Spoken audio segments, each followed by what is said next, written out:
So, starting the program in 3, 2, 1. What up, folks? Once again, it is indeed your boy Tim, the handsome liberal. We're going to be discussing, for you folks that are now filtering in on the other streams, going to be discussing what's going on the world stage. And the reason I say we're talking about what's going on the world stage is because it does appear President Trump is slowly but surely changing his stance on his opinion of some world leaders. Is that a good thing? Is that a bad thing? Is it too late, or is it, better late than never? We're going to talk about it from a whole host of angles. We want to discuss that. So we're going to talk about President Trump changing his tune on different leaders around the world. Also, I'm not totally versed on this, so I do want to hear from you folks. As I always say, I'm not a know-it-all, so I learn a lot from you folks, and hopefully if I can teach you or educate you folks on some subjects, that's how we do it here. Nobody knows more than anybody else. That's why I believe in free speech. Everybody gets to speak, and we do it from an uncensored format. There was an event that took place in Cincinnati, Ohio. You've likely been hearing Cincinnati, Ohio coming up in the news. It's racially charged, apparently, but I'm not totally aware of all of the details on it. So I do want to hear from you folks, hear your side of this. But apparently, the suspects are black, the victims are white, and many are suggesting that because of the racial dynamic featuring a white victim as opposed to a black victim, the media is deliberately not giving this any type of credence. They're not covering it. Now, I don't know enough about it, like I said, to go into detail. So I want to hear from some of you folks that may be a little bit more knowledgeable of this. I just got home from work and I've been hearing about it. I have heard about it a little bit on some of the news networks. I'm a big News Nation fan. So News Nation has been covering it. Fox News is talking about it.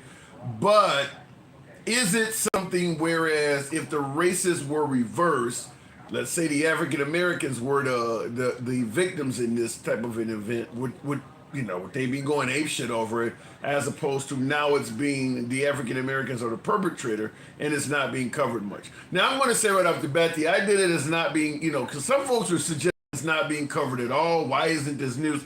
It is news. It is being covered. I had somebody inbox me. And, one of my beloved MAGA viewers, nothing wrong with that, but he's saying, see, this is what we're talking about. It's not being covered. I hadn't heard about it at all when he messaged me earlier today. And I'm thinking like, okay, if you got a black mob stomping out a white couple, I think that's what it features. Why hasn't this made news? That's a legitimate case to be made.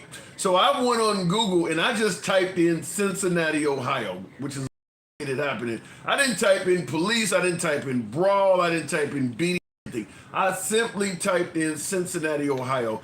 And this is what came up immediately. Several outlets, including Fox News, News Nation, CNN, all have covered this.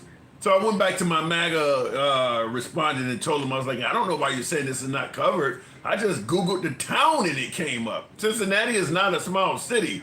So it's not like I'm Googling bumfuck Egypt somewhere. And yeah, a major story is going to make news out of a tiny town. No, Cincinnati's a big city. They got plenty of things going on. And all I Googled was Cincinnati, Ohio, and this came up. So I don't know if it's not being covered. I think it might be more of a case where maybe the outrage is not where you think it would be if it was a black victim or whatever the case may be. So we'll talk about that from any standpoint. You guys can let me know about that. But I want to start out, and the purpose of this live is judging world leaders.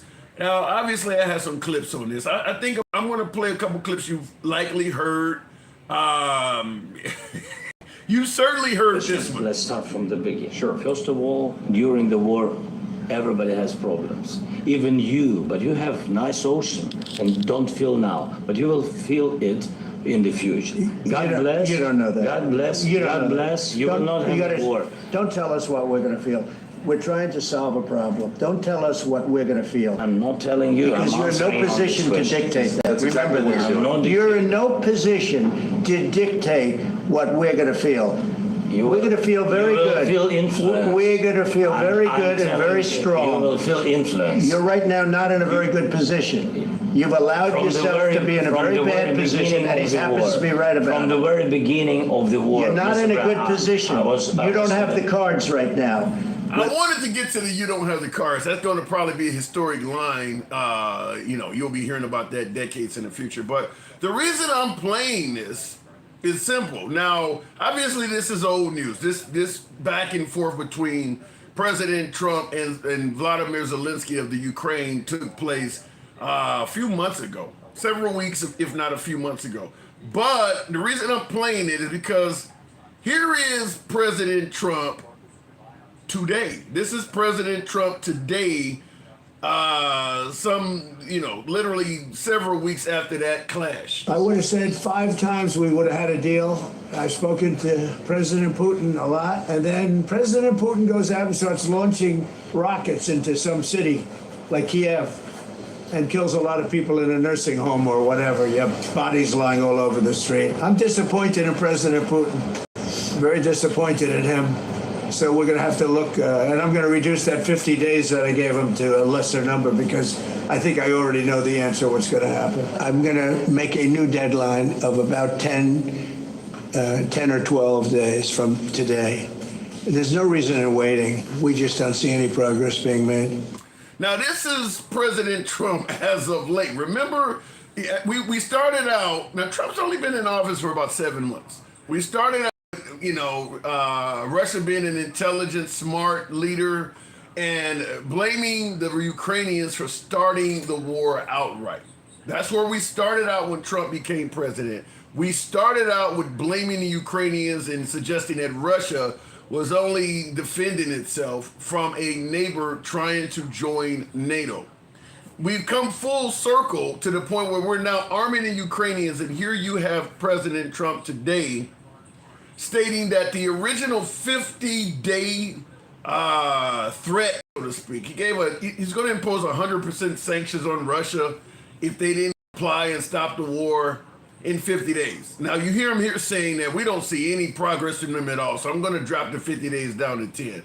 Now, first of all, Russia has already moved this economy to a war economy, so they're not going to respond in 10 days either. I don't know why Trump thinks that sanctioning Russia is going to have any significant effect. It hasn't had any effect on Iran. It has not had any effect on Russia, or better yet, North Korea.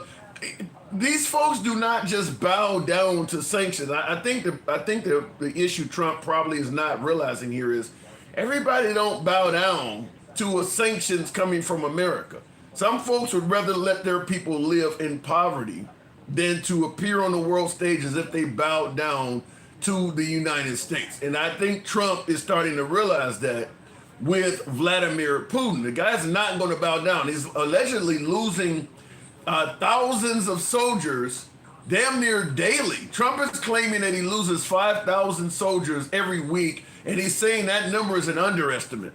So the guy's losing probably 1,000 soldiers a day. So he's not going to bow down to the wishes of America, but I think Trump is learning that now. But this is not the only word. This is not where this goes only. Also, coming out in the news just as current as what I just played you, because remember there was a tale of two wars going on. Ukraine and Russia, Palestine and Israel over the Hamas attack from October 7th from nearly 3 years ago. Well, here's Netanyahu that's been on television in the last 24 hours. Now, I want to... Israel is presented as though we are applying a campaign of starvation in Gaza. What a bold-faced lie. There is no policy of starvation in Gaza, and there is no starvation in Gaza. We enable humanitarian aid throughout the duration of the war to enter, otherwise there would be no Gazans. And what has interdicted the supply of humanitarian aid is one force, Hamas. Again, the reversal of the truth. Hamas robs, steals this humanitarian aid, and then accuses Israel of not supplying it. So the stance from Netanyahu is that they're not deliberately starving the citizens of Gaza. They're not deliberately starving the Palestinians. They're suggesting that aid is going into that area and that Hamas is taking the aid and either stealing or selling it. I believe I heard them say selling it. Now, I don't know what value money would have in an area that is pretty much a demolition zone as Gaza is. You ever see the old, for some of my Generation X viewers, you ever see the old Mad Max movies with Mel Gibson? Remember the environment it was supposedly after, nuclear war, whatever. Did you see any money being used in that environment where everything's destroyed and you're literally fighting over the primary resources to survive? Were they exchanging actual paper money in that movie? I don't recall that, because I don't see how Gaza would take aid and sell it. Sell it to who? You don't have the ability to leave the Gaza Strip or the West Bank. You don't have the ability to leave because Israel's occupying it and preventing that. So what are you selling it to the other folks? You're selling it to Palestinians? I don't know where that's coming from, but they are saying that they're taking the aid and selling it. The reason I'm playing Netanyahu, though, is because President Trump is responding to the claims from Netanyahu. There was no starvation. Trump today notably breaking with Netanyahu offering direct U.S. support. So we're going to set up food centers and where the people can walk in and no boundaries. We're also going to make sure that they don't have barriers stopping people. You've seen the areas where they actually have food and the people are screaming for the food in there. We can save a lot of people. I mean, some of those kids that's real starvation stuff. I see it. And you can't fake that. CNN's Jeff Zeleny is covering the president's I don't want to trip go into CNN, but obviously just wanted to play the clips coming out of Trump's mouth. So it's pretty clear President Trump does not believe what Netanyahu is trying to put out there, that nobody's starving. And I'm watching News Nation while I'm getting ready for this show with you folks, and they got spokespeople that are on television still adamantly stating there's no starvation going on in Israel or in Palestine. There's nobody starving. I think that is a losing battle for the Israelis. Too many photos and videos have come out of that area. It does not help whatsoever that since the conflict began, the Israelis have been preventing journalists and the Red Cross and all of them from going in there and documenting what is taking place. So the only way to know what's happening in Gaza is for footage to leak out, or you got to trust the Israelis. And I don't think that's working. As Trump states here, and I agree with him. Maybe some of you do, maybe some of you don't, but I don't believe you can fake starvation. I don't believe that you can fake that. Now, also, as I stated before, I don't buy that the Hamas is taking food and selling it. I don't know who would be using currency in that environment they're in right now. I just do not see that in an extreme desperate state. So it does appear as if Israel is lying. Now, the whole purpose of this live is the subject we're going to talk about today is, did Trump misjudge many of the world leaders?